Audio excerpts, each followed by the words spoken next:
বর্জ্য কেমিক্যালের কারণে পানি দূষণ বেড়ে যাওয়ায় চাঁদপুরে মেঘনা নদীতে আবারও মরে ভেসে উঠছে দেশীয় মাছ। স্থানীয়দের অভিযোগ, বুড়িগঙ্গা ও শীতলক্ষ্যা নদীতে অবাধে কলকারখানার বর্জ্য ফেলায় দূষিত হচ্ছে পানি, আর এতেই মারা যাচ্ছে দেশীয় প্রজাতির বিভিন্ন মাছ। চাঁদপুর মতলব প্রতিনিধি সুমন আহমেদের তথ্যচিত্রে বিস্তারিত জানাচ্ছেন শেখ ফাহিম।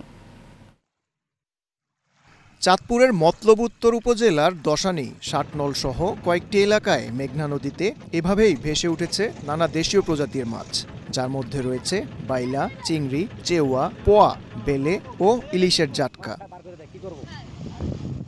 নদী তীরে পড়ে থাকা এসব মাছ পচে গলে ছড়াচ্ছে দুর্গন্ধ, পাশাপাশি কালচে বর্ণ ধারণ করে ব্যবহারের অনুপযোগী হয়ে পড়েছে নদীর পানি।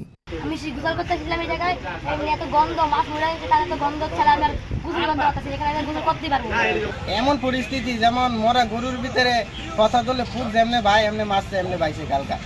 আমরা নদীতে মাছ ধরতে হলে কি করবো, মাছ জাল ভাই কোনো মাছ পাই না, আর মাছ সব মাছ বাইসা ওঠে। ঠিক আছে, নদীতে এভাবে হইলে কিভাবে আমরা মনে করেন খায়া বাঁচ।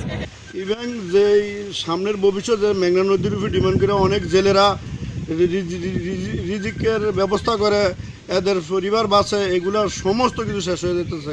কয়েক মাস আগে একই পরিস্থিতি দেখা দিলে নদীর পানি সংগ্রহ ও ৮ সদস্য বিশিষ্ট একটি তদন্ত কমিটি গঠন করে পরিবেশ অধিদপ্তর, যেখানে পানিতে অক্সিজেনের মাত্রা ৪.৫ মিলিগ্রাম থাকার কথা, সেখানে মেঘনার ওই অঞ্চলগুলিতে রয়েছে ২ মিলিগ্রামের নিচে। ফলে মারা যাচ্ছে দেশীয় প্রজাতির মাছ। তো আসলে ৩-এর নিচে যদি কোনো ডিও পাওয়া যায়, তাহলে সেখান থেকে জলজ প্রাণী সহ মাছ সহ অন্যান্য প্রাণীগুলো সেখান থেকে মাইগ্রেট করা শুরু করে, এবং একের নিচে আসলে সাধারণত সেই জলজ প্রাণীগুলো মারা যায় আর কি। নদীর স্বাভাবিক গতিধারা, স্থানীয় মৎস্যজীবীদের জীবিকা ও পরিবেশের ভারসাম্য রক্ষায় সংশ্লিষ্ট দপ্তরের এখনই কার্যকর পদক্ষেপ গ্রহণের দাবি স্থানীয়দের। Sheikh Fahim, Asian television.